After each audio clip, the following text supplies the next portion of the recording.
श्री कल्की वैष्णवे नमः। ओम श्री कल्की वैष्णवे नमः। ओम श्री कल्की वैष्णवे नमः।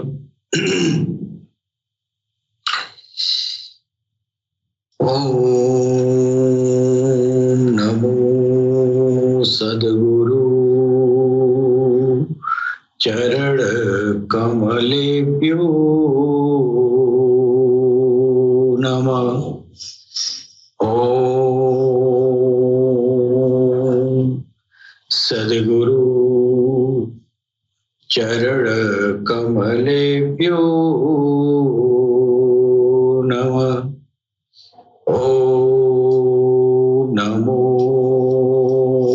नारायण। ओम नमो नारायण। ओम नमो नारायण।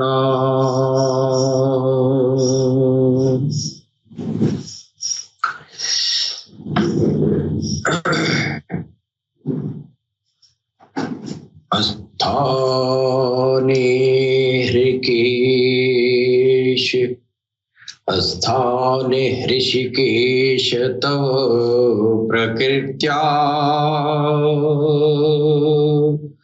जगत प्रहिष्यत नूरजते च।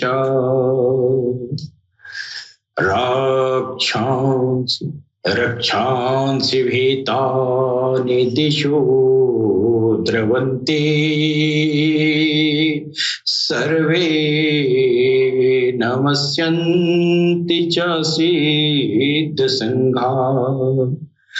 कस्माश्च तेन न मेरन् महात्मन्,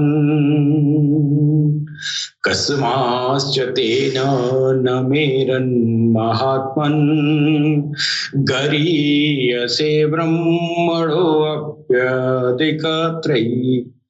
अनन्त देवेश जगन्निवास त्वमक्षरं सदतत्परं यत्। त्वमादिदेवा पुरुषः पुराण,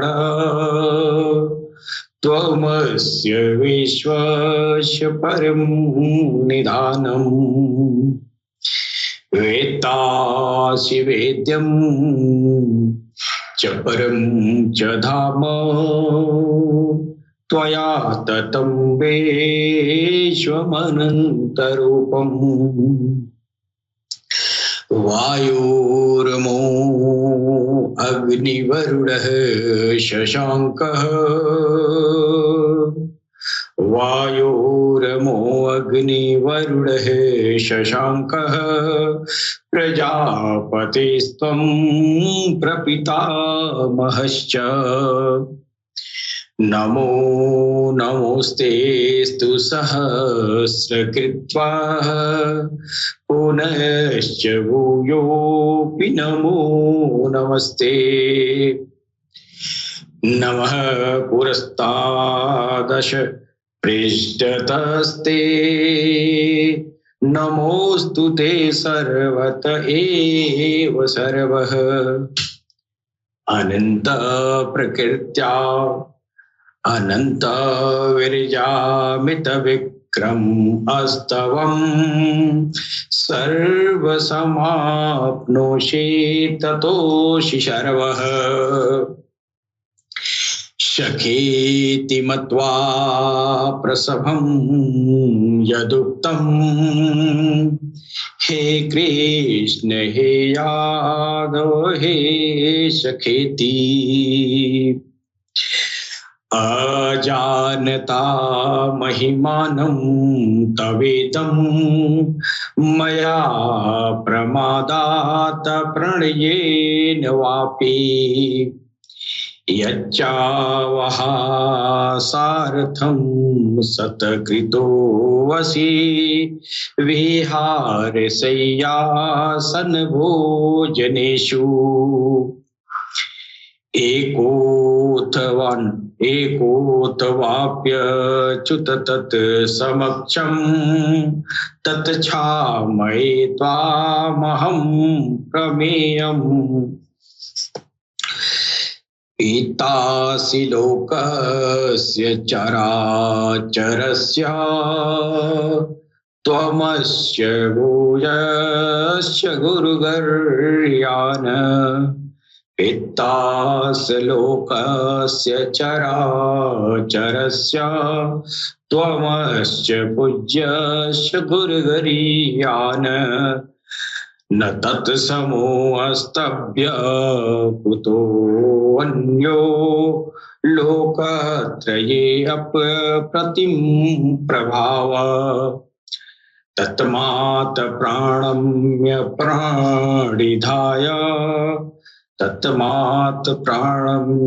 प्राणिधाय कायं प्रसादयित्वामहमीशमेयम् पितेव पुत्रस्य सखेव सख्यो प्रिय प्रियार्षिदेव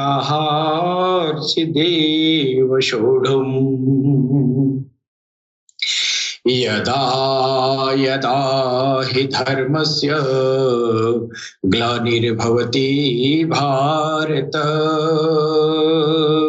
अभ्युत्थानं धर्मस्य तदात्मानं सृजाम्यहम् परित्राणाय साधूनां विनाशाय च दुष्कृतां धर्म संस्थापनार्थाय संभवामि युगे युगे सुख दुखे कृत्वा लाभालाभो जया जयो ततो युद्धाय युजस्व नैवं पापं वापस्यसि वासांसि जीर्णानि यथा विहाय नवानि गृह्णाति नरोपराणि तथा शरीराणि विहाय जीर्णा नन्यानि संयाति नवानि देहि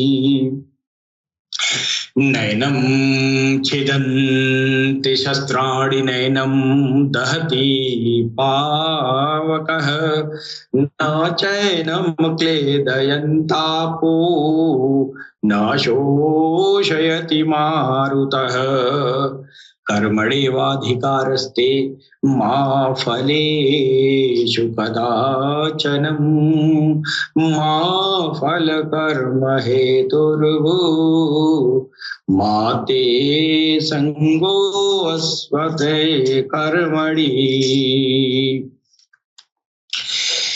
वक्रतुंड महाकाय सूर्यकोटि संप्रभः निर्विघ्नं कुरु मे देवं सर्वकार्येषु सर्वदा। ओम गणपतये नमः। ओम गंगणपतये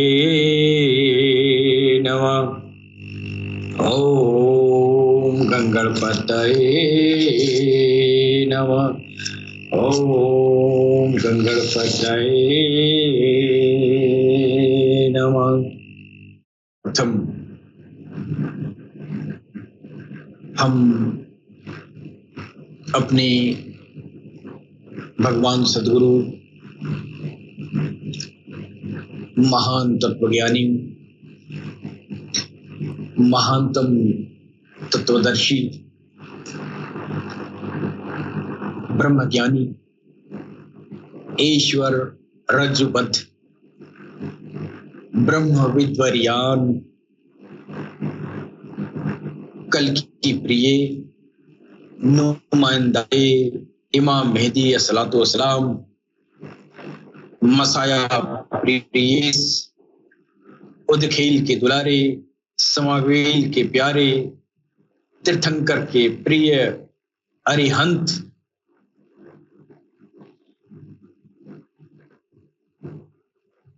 और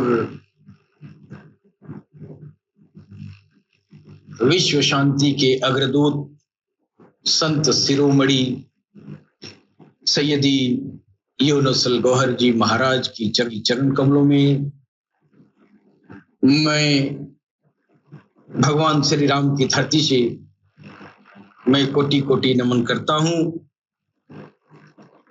तत्पश्चात हमारे जितने भी भाई बहन जो पूरी दुनिया में प्यार और मोहब्बत का पैगाम सारी इंसानियत के दिलों तक पहुंचाते हैं, उन सभी दिव्य आत्माओं को भी मैं सर नवाकर प्रणाम करता हूं।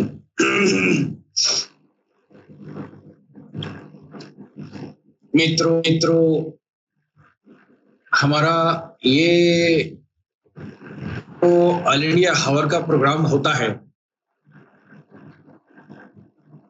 इस प्लेटफॉर्म के जरिए हम इंसानियत के दिलों को भगवान के नाम से, भगवान के नाम पर इकट्ठा करना चाहते हैं और सारी इंसानियत के दिलों को प्रभु के नाम से जोड़ना चाहते हैं। हमारा एकमात्र उद्देश्य है, हम किसी धर्म का प्रचार नहीं करते हैं, हम सिर्फ धर्मों में निहित जो गीता ज्ञान है, समस्त समुदायों में निहित जो गीता का ज्ञान है, उस गीता का ज्ञान दिलों से दिलों तक पहुंचाते हैं। ये हमारा उद्देश्य है। इस कलयुग के आत्मघाती दौर में ये दिलों का पैगाम जो इंसानियत को रब के, ईश्वर के, प्रभु के किसी भी नाम से चमकाना धमकाना, इस आत्मघाती दौर के लिए ये पैगाम अमृत के तुल्य है। हमारा जो अल्लाह टीवी का प्लेटफॉर्म है, इस प्लेटफॉर्म पर हम कदापि किसी भी धर्म का पक्षपात नहीं करते हैं। हमारा जो ऑर्गेनाइजेशन है विश्वव्यापी, वो सर्वधर्म संभाव से ओतप्रोत है और हम सारी इंसानियत को अपने अपने दीन धर्म में रहते हुए गीता का ज्ञान सारी इंसानियत के दिलों तक पहुंचाना चाहते हैं। भगवान कृष्ण ने अर्जुन से कहा था कि अर्जुन, ये जो गीता का ज्ञान है, यह ज्ञान मेरे आने के पहले मैं ही था, मैं कभी आया और बताया। कल्प के आदि में इस ज्ञान को हमने विवस्वान से कहा, तो मालूम हुआ कि यह ज्ञान जो है द्वापर में भगवान कृष्ण के आने के पहले किसी न किसी रूप में भगवान कृष्ण मौजूद थे और भगवान कृष्ण कह रहे हैं कि ये आने वाले दिनों में ये जो है यह ज्ञान पुनः गाया जाएगा। ये गीता का ज्ञान गाया जाएगा और ये ज्ञान जो है वही ज्ञान हम लोग अल्लाह टीवी के प्लेटफॉर्म से गाते हैं। बिल्कुल आपको देखने में लगता है प्रत्यक्ष नहीं, लेकिन परोक्ष रूप में हम गीता का ही जो है ज्ञान प्रसारित करते हैं। और गीता हम इसलिए कह रहे हैं कि यही आत्मा परमात्मा का मिलन का जो ज्ञान है ये सारे दिन में है, सारे पैगंबरों ने ये सब यही सब लेके आए, दूसरा तो कोई ज्ञान है नहीं, लिहाजा वो सब गीता ही है। हाँ, शुरुआत यहाँ से शुरू हो रहा है। आत्मा और परमात्मा सनातन है, यानी कभी ये खत्म होने वाला नहीं है, ये नाशवान नहीं है। बाकी सारी चीजें झूठी हैं। ये जो भी आपके सामने दिखाई दे रहा है ये सब झूठा है, एक न एक दिन नश्वर है, एक न एक दिन नाश हो जाएगा। लेकिन जो नाश नहीं होगा वो आत्मा है और परमात्मा है। और इस आत्मा परमात्मा के गुणधर्म को पढ़ने जानने सुनने वाला वो सनातन धर्मी है। और वो सनातन ये ज्ञान तो सारे दिन में है। अब ये दिन जो एक के बाद एक आए तो इस दिन और धर्म में, इस दिन में भगवान ने इसी आत्मा परमात्मा को ज्ञान को आगे बढ़ाया। यानी शुरुआत तो सनातन में भगवान कृष्ण कर रहे हैं। अब सुनने में इस समय मुसलमान नहीं आए थे तो फिर ये दीन में जो रूहानियत है कहां से आई? ये दीन धर्म जो बना है इसमें तो ये कानून होता है, उस कानून के तहत एक संविधान होता है, उसके हिसाब से लोग जीते खाते हैं। लेकिन उसमें और भी जो भेद छुपा हुआ उन किताबों में वो अध्यात्म ज्ञान है, वो रूहानियत है। वो एक अनुरागी को अपने प्रभु से मिलने का तौर तरीका सारे धर्म में बताए गए। लिहाजा यही चीज गीता है, लिहाजा वो गीता वो भी है। अब वो कुरान के रूप में हो गया, ये गीता के रूप में है। ये भगवान श्री कृष्ण के श्रीमुख से निकला और वो मोहम्मद रसूलुल्लाह के श्रीमुख से निकला। तो इनके अवतारों के श्रीमुख से निकली हुई जो संहिता होती है और वो जो है उधर कुरान कह दिया गया, इधर गीता कह दिया गया। लेकिन इल्म तो मूल रूप से एक ही है। शीर्ष हो सकता है कि आगे जाके इसके बहुत सारी शाखाएं इस ज्ञान की हों, लेकिन मूल रूप में गीता ही है कि नहीं? है कि नहीं? तो हम इस प्लेटफॉर्म से इंसानियत को भगवान के राह में आह्वान करते हैं कि आप आए और इस सत्यता को जानने की कोशिश करें। सरकार कल की अवतार सरकार गौहर शाही जी महाराज फरमाते हैं कि ईश्वर को, ये जो ईश्वर धर्म है, यानी हम सारे धर्मों की बात करते हैं, सारे धर्मों की बात करते हैं, तो सारे धर्मों के बात करने का मतलब मेरे लिए प्यारा मोहम्मद रसूलुल्लाह भी है, मेरे लिए प्यारा कृष्ण भी है। जितना ये प्यारे हैं उतना ही वो भी प्यारे हैं। और मेरा धर्म कुछ भी हो सकता है, लेकिन ये अवतारों का धर्म है, ये हिंदू मुसलमान नहीं है। अवतारों का धर्म ईश्वर का धर्म है। जब इंसान जो है इस अपने धर्म पे चलते हुए अपनी आत्मा को पवित्र कर लेता है, फिर वो ईश्वर धर्म में दाखिला हो जाता है। भगवान कृष्ण और भगवान श्री राम योग के उस स्तर पे थे, उनके ऊपर हिंदू मुसलमान कोई कानून लागू नहीं होगा। क्यों? तो वो निकल चुके हैं इस धर्म के कानून से, है कि नहीं? अब मोहम्मद रसूलुल्लाह इस्लाम लेके आए, इस्लाम लेके आए, लेकिन उनका दीन जो है दीन इलाही था। अब वो दीन इलाही में दाखिल हो चुके थे। ये तो इस्लाम तो आपके लिए आया, उनके लिए नहीं था। इसलिए कि योग की उस पराकाष्ठा तक जो पहुंच जाता है वो खुद ब खुद दिन इलाही ईश्वर धर्म में दाखिल हो जाता है।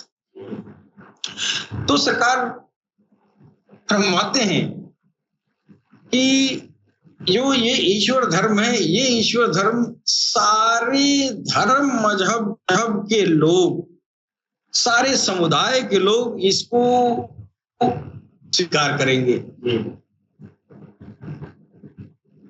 और सहजता से स्वीकार करेंगे।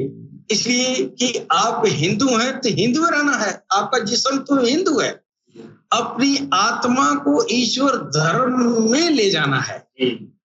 आपका क्रियाक्रम मरना जीना तो आप जिस कौम में, जिस समुदाय में है उसी से चलेगा। लेकिन सरकार कह रहे हैं कि अपनी आत्मा को इतना चमका दमका लो तो वो जो है प्रभु में विलीन हो जाए।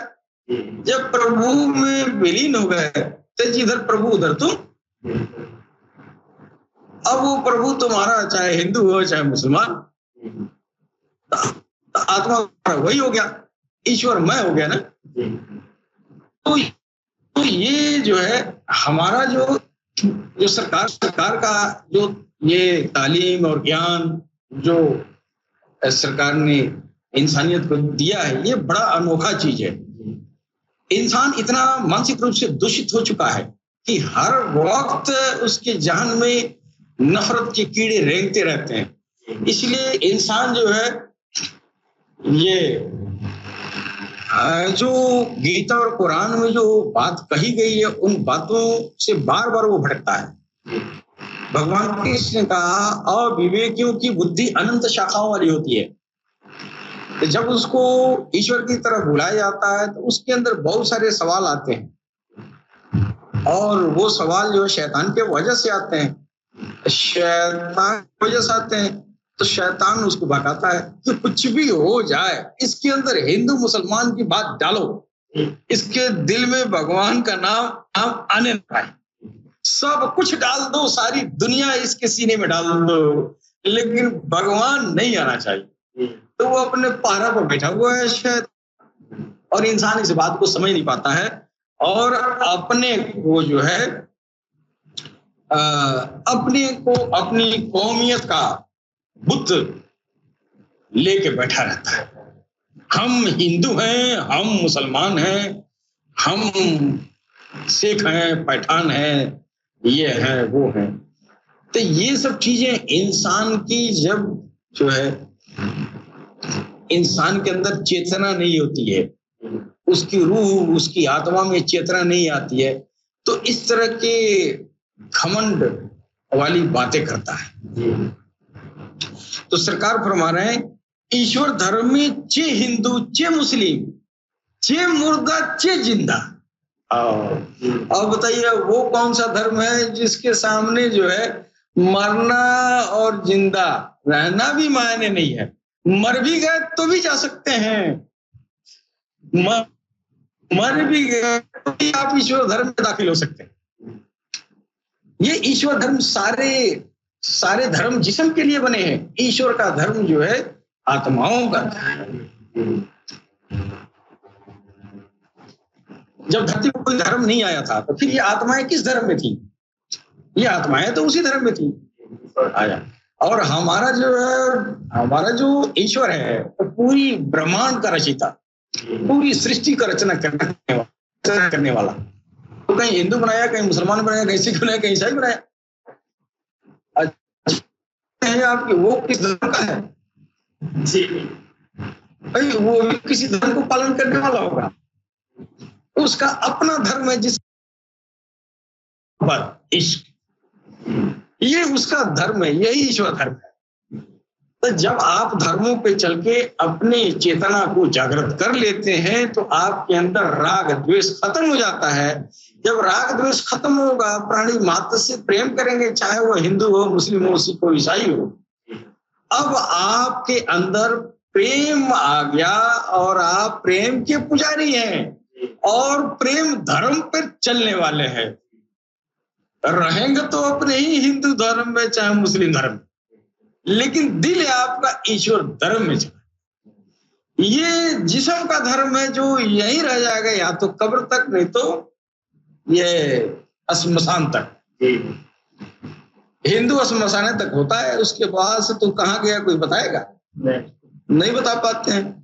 तो सारा ये लीला, सारा तमाशा श्मशान तक है। अब मियाँ लोग तो क्या पूछना है, अब तो ये जो है ये सबसे ये तरुण दीन बना के ईश्वर ने भेजा, लेकिन सारे धर्मों से इस समय इस्लाम जो है, सारे जितने भी समुदाय धरती पर गुजरे हैं, सबसे ज्यादा खुरेजी इसी में हुआ। इसी में हुआ। किसके लिए? शरीर के धर्म के लिए, आत्मा के धर्म के लिए नहीं। वो धर्म जो है कब्र तक जा रहा है, उस धर्म के लोगों ने खूब काटाकटोल किया। कितना कितना लोगों ने खुरेजी किया। ये इसके ऊपर जो है, ऊपर से एक विभत्स धर्मांधता धरती को तहस नहस करती आई। तो खुरेजी इंसान के फितरत में है, ये खून खराबा करती है। इस इंसानियत को बहाना चाहिए, खून बहाने का, इंसानों का खून बहाने का जो है, इंसानों में ये एक बड़ा लोगों को सुकून मिलता है खुरेजी करने में। इसलिए कि शैतान के कब्जे में है।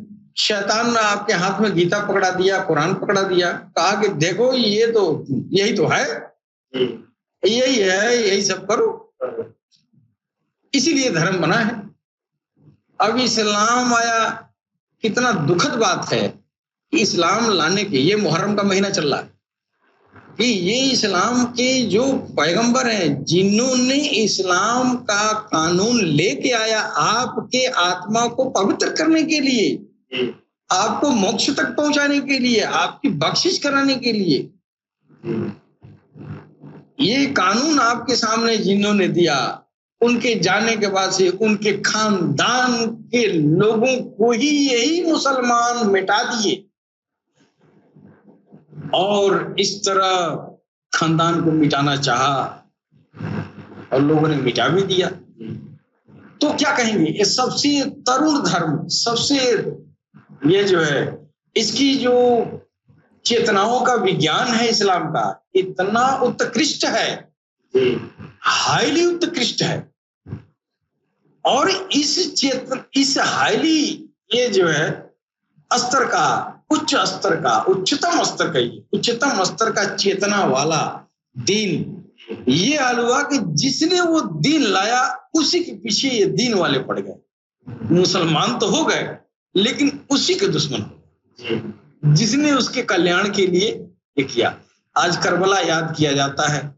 क्यों याद किया जाता है? ये इन्हीं लोगों के, जिन लोगों ने ये जो है मुंह से प्रेम किया, दिल से नहीं किया, मुंह से प्रेम किया। प्रेम का असर उसके दिल में नहीं था, और ऊपर से शैतान तो चढ़ा हुआ है सर पे। इसी कुरान को पकड़ा के यजीद ने कहा कि हमारे हाथ पे बैत करिए, हम यहाँ के खलीफा बनेंगे। और मौलवी साहब लोगों ने कहा हाँ, ये तो कुरान कह रहा है, ये नहीं देख रहे कुरान लाया कौन है? कुरान लाया कौन है? कुरान जो लाया उसी के खिलाफ तुम कुरान में फतवा दे रहे हो। तो ये लोग जो है धर्म वाले, जो चरमपंथी विचारधारा के लोग हैं, चाहे हिंदू, चाहे मुस्लिम, चाहे सिख, चाहे ईसाई, सब के सब ये खुरेजी के लिए बहाना ढूंढते रहते हैं। शैतान इनके ऊपर डोरा डालता है कि इसको हम पकड़ेंगे तो ज्यादा खून बहाएगा, है ही नहीं? अभी आप देखते नहीं है पूरी दुनिया में वे जो है धर्मों के नाम पर जितना झगड़ा हुआ है, जितना जान गई है, उतना किसी और मसले के लिए नहीं हुआ है। धर्म में बहुत खून खराब हुआ, और जो राजनेता होता है उसके ऊपर धर्म का चोला शैतान चढ़ा देता है। ये चोला ले लो और तेरे पास ताकत है, बस मुंह से तो कहना है, मुंह से कहना है, बस एक बार वो इशारा किया तो सारी जमहूरियत उसके पीछे है कि नहीं। अब वो जमहूरियत, अब वो चाहेगा, जो चाहेगा वो होगा। इसी जमाने में इसी तरह जालिम बादशाह हुआ करते थे, तो वो बादशाह क्या करते थे, वो उनको, उनके पुरोहितों ने उनको इस्लाम सिखाया, हिंदू सिखाया, जो भी सिखाया, है कि नहीं। और वो ताकत वाला बादशाह राजा था ना, और वो धर्म में अंधा हो गया, धर्मांधता हो गया। धर्म है नहीं, धर्म में अंधा है। और अब बादशाह धर्म में अंधा हो जाए तब क्या पूछना है, तब तो वो जो है नाली बहवा देगा, खून की नाली, नहर बहता ही है। ये धर्मों को लोगों ने जो है गलत ढंग से पेश किया है, और सारे धर्म आ भी चुके, सारे धर्म अब खत्म हो गए। अब कोई धर्म आने होने वाला नहीं है ना। और सारे धर्मों की जो अर्दुआई है ना, आयु, चाहे सनातन हो या इस्लाम हो, सबकी आयु होती है। ये कुरान में भी है कि वो आयु निश्चित है कि ये धर्म का अस्तित्व इतना दिन तक ही रहेगा, 1000 साल, चाहे 4000, 10,000, 20,000 साल, जो भी हो। लेकिन ईश्वर के तरफ से वो भी, जैसे आपकी उम्र फिक्स है कि आप इतना दिन ही आप विचरण करेंगे धरती पर, उसी तरह आपके धर्म के, जिस्म के धर्म को भी निर्धारित कर दिया है कि अब ये तेरा काम, तेरा उम्मत तेरी, ये जो है इतना दिन तक रहेगा। मतलब ये कि खत्म नहीं हो जाएंगे, मतलब ये नहीं कि मर जाएंगे सब, हिंदू भी रहेगा, मुसलमान भी रहेगा, लेकिन धर्मों में धर्माभास रहेगा, धर्म नहीं रहेगा। तो धर्म रही के क्या किया? हिंदू तो पढ़ा ही है, सनातन धर्म तो पढ़ा ही है और आदिकाल से आ रहा है, लेकिन किसी हिंदू का दिल राम राम करता है, राम राम के नाम पे तो माथा कटने के लिए तैयार हो जाते हैं। लेकिन कोई राम राम, उसका दिल जो है, दिल के ज्ञान से, दिल के इल्म से वो तो बिल्कुल ही अनजान है। अब उसको कहा जाता है कि दिल भी राम राम करता है। भाई दिल भी, आज तक राम राम मुंह से हम कर रहे हैं, दिल तो नहीं बोला। अच्छा भाई, तो दिल नहीं बोला तो तेरा कृष्ण जो है बार बार हृदय की तरफ इशारा क्यों कर रहे हैं? ईश्वरा सर्वभूतानां हृदय देशे अर्जुन तिष्ठति, क्यों कह रहे हैं? हृदय की तरफ इशारा कर रहे हैं। वो हृदय में वास करता है, हृदय में उसका वास स्थान है। जब हृदय में वास स्थान है तो हृदय को साफ सुथरा करना पड़ेगा ना, और हृदय को जब साफ सुथरा करना पड़ेगा तब वो उसमें आएगा। तो हृदय के ज्ञान से तो हमारा कौम ही भूल गई है कि हृदय का सफाई का ज्ञान होता है। और सीधा साधा लोग, हमारी कौम में तो ये हाल है कि फायदा के लिए गीता पढ़ ली जाती है। गीता का जो सार है, जो मतलब है, उसको जानने की जरूरत नहीं है। वो गीता का सार जो मतलब नहीं है, उसको क्या मतलब है? हम अब ये 10 गो श्लोक मैंने पढ़ लिया और हमको ये दुनिया का फायदा मिल जाए, इसी हेतु वो करता है और भावनात्मक रूप से जुड़ता है। यानी इंसान धर्म में इल्म के नजरिए से नहीं जुड़ता है। जो धर्म का अटैचमेंट है वो इंसान की भावनाओं पर आधारित है, और भावनाओं के आधार पर ही खुरेजी होती है। इल्म हासिल कोई नहीं करना चाहता है। अगर इल्म हासिल करना चाहते, इल्म की तलाश करते, ज्ञान की तलाश करते गीता में या कुरान में, तो हक तो है दोनों, और बात एक ही है। इधर भी कहा जाता है 100,000 काबा एक दिल बेहतर है, 100,000 काबा से बेहतर एक दिल है। इधर ईश्वर सर्वभूतानां हृदय देशे अर्जुन तिष्ठति, इधर भी दिल की तरफ इशारा, इधर भी दिल की तरफ इशारा है। मोहम्मद रसूल कह रहे हैं, बनी आदम तेरे जिस्म में गौस का लो थोड़ा है, उसकी अगर इस्लाह कर ले तो सारे जिस्म का इस्लाह हो जाएगा। याद रखो वो तेरा दिल है। तो दिल की तरफ इशारा भगवान कृष्ण भी कर रहा है, दिल की तरफ इशारा भगवान ये जो है मोहम्मद रसूलुल्लाह भी कर रहा है। यार तो क्या हो गया कौम को? कौम के ऊपर जो आसुरी आत्मा का आधिपत्य बन गया है वो इस बात को समझने नहीं देता है।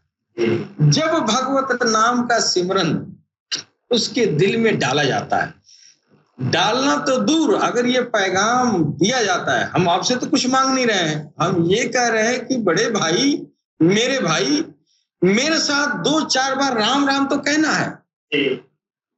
तो अब ये बात नहीं सोचता, वो कहता अब हमारे गुरु जी बनोगे। यार हम गुरु का भी शर्त नहीं रखे हैं।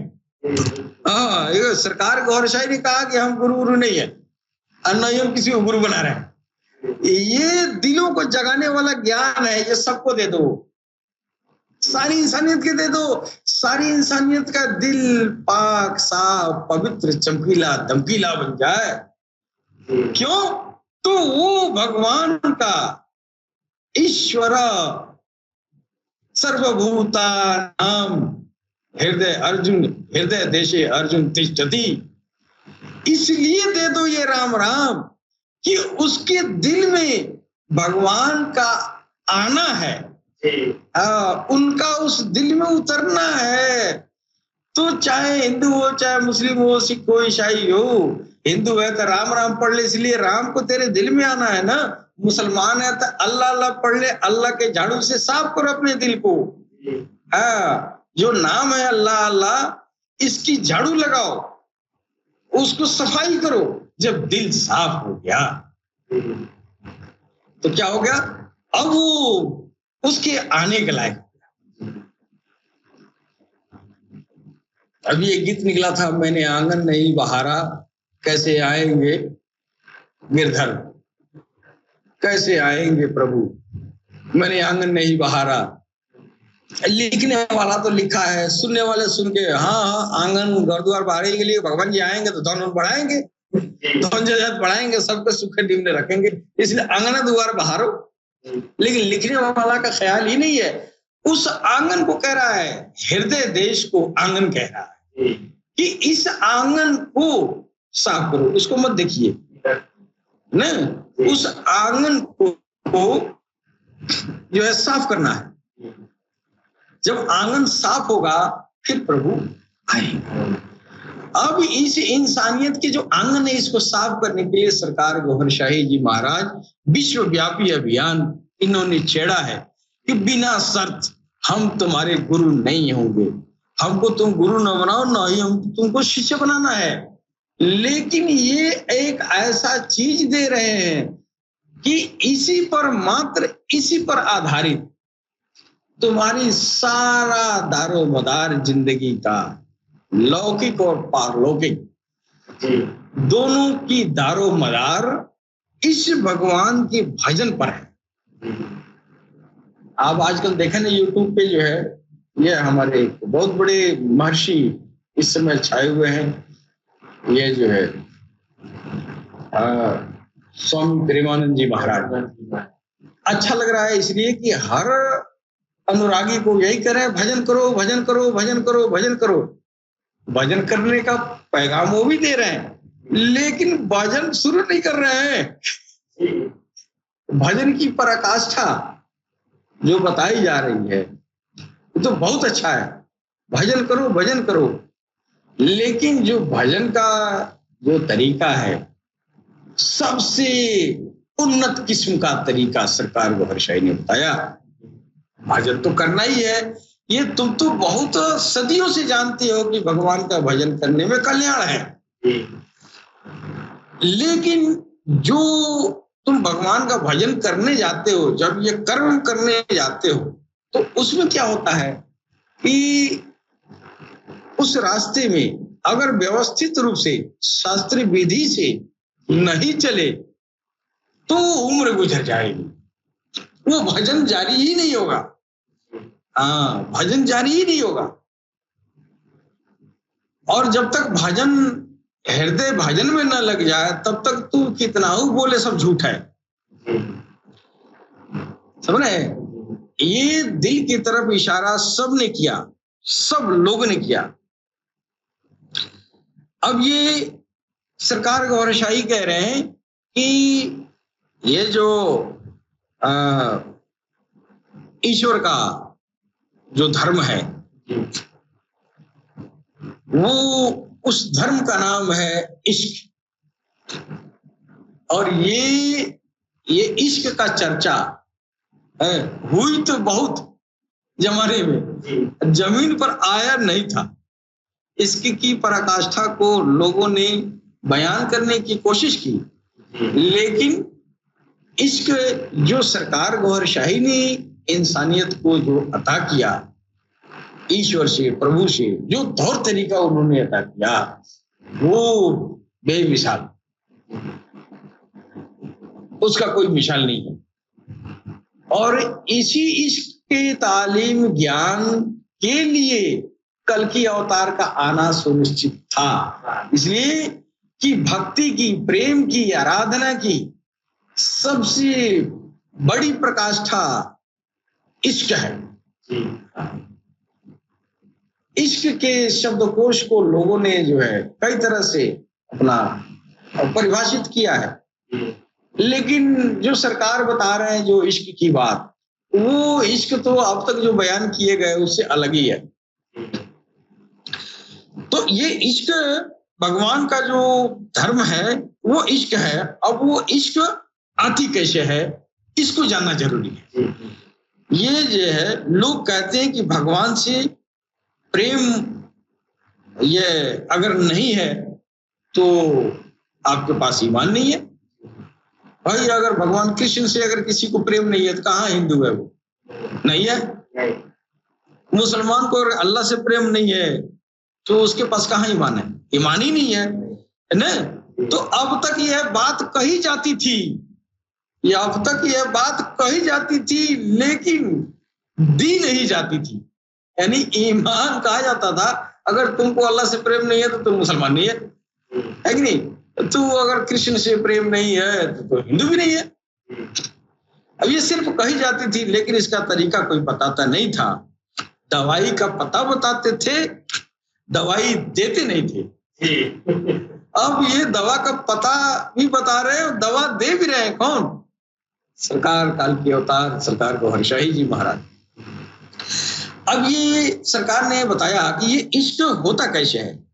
जब हर पल इंसान के दिल में राम राम राम राम शुरू हो जाता है, जब ये जो है आप सिमरन दान लेंगे किससे? सिर्फ गौहर शाही से। वरना राम राम पढ़ाने वाले तो पूरी दुनिया में बहुत सारे संत महात्मा फकीर हैं, लेकिन किसी के विषाद की बात नहीं है कि इंसानियत का दिल उसके राम के नाम से जागृत कर दे। ये सिर्फ गौहर शाही कर सकते हैं। और क्यों कर सकते हैं? इसलिए कि वो काल की अवतार है। वो 64 कलाओं से परिपूर्ण, 64 कलाओं से परिपूर्ण वो हस्ती है जिसका नाम है सरकार गौहर शाही। तो सरकार गौहर शाही का दिया हुआ राम, ये दिल की धड़कनों में जब जाता है तो ये दिल राम राम पुकार उठता है। जब राम राम पुकार उठता है तो कोई भी चीज, सरकार फरमा रहे हैं, कोई भी चीज अगर दिल में आ गया, दिल में बस गया, दिल में बस गया, यानी राम राम आपके दिल में बस गया, तो उससे प्यार हो जाता है। तो राम राम बसा ना, तो राम से प्यार हो जाएगा आपको, है कि नहीं? राम से प्यार हो गया, राम से मोहब्बत हो गई। तो ये प्रेम जो है, ये प्रेम का जो संबंध है, या आपके जवान से नहीं, प्रेम मोहब्बत की, ये जो सरकार ने फरमाया कि प्यार और मोहब्बत ये की नहीं जाती है, ये खुद ब खुद हो जाती है। अब खुद हो जाने का तरीका जो सरकार ने बताया, यही जो है हृदय सिमरन अपने दिल में बसाओ, दिल में राम राम शुरू, फिर एक न एक दिन ऑटोमेटिक जो दिल में आता है उससे प्यार हो जाता है। ये खुद हो गया ना। कैसे हुआ? जब राम का नाम आया, फिर प्रेम हुआ, फिर वो आएगा। प्रेम होगा तो आएगा ना। ये सरकार गौहर शाही ने बताया है। ये जो कहते हैं कि हमको प्रभु से प्रेम है, मुंह से कहते हैं, जुबान से झूठ बोलते हैं, जुबान का क्या ठिकाना है आजकल किसी का। लेकिन आपकी जुबान से जो बात निकलती है उसको, उस पर मोहर लगाने के लिए भगवान ने आपके अंदर एक हृदय बनाया है। हाँ, आपका हृदय है, वो आप जो जुबान से बोलते हैं वो हृदय उसको तस्दीक करता है, गवाही देता है, हाँ ये सच्ची बात है, हाँ ये सच्ची बात है ना। अब आप कहेंगे राम राम सत्य है कि नहीं? राम राम सत्य कहते हैं ना। अगर दिल आपका राम राम कह रहा है तो तस्दीक कर दिया ना, क्या राम ही राम है ना, राम राम कर रहा है ना। तो जुबान से भी कहे राम राम सत्य है, दिल भी कहेगा राम राम सत्य है, सही है सही है सही है सही है। ये सच्चाई है, कि नहीं? भगवान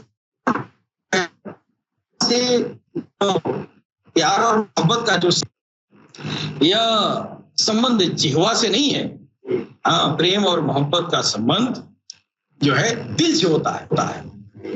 और जब प्यार और मोहब्बत आपके दिल में आ गया, पहले नाम आया ना, नाम आया तो जो दिल में चीज आ गई, जिसका नाम आ गया उससे प्रेम हो गया ना, और प्रेम हो गया तो उस नाम में इतनी ताकत, इतनी ज्योति है कि उससे आपके काम, क्रोध, लोभ, मोह, मद, मत्सर, अत्याचार, विचार सब जलने लगेंगे।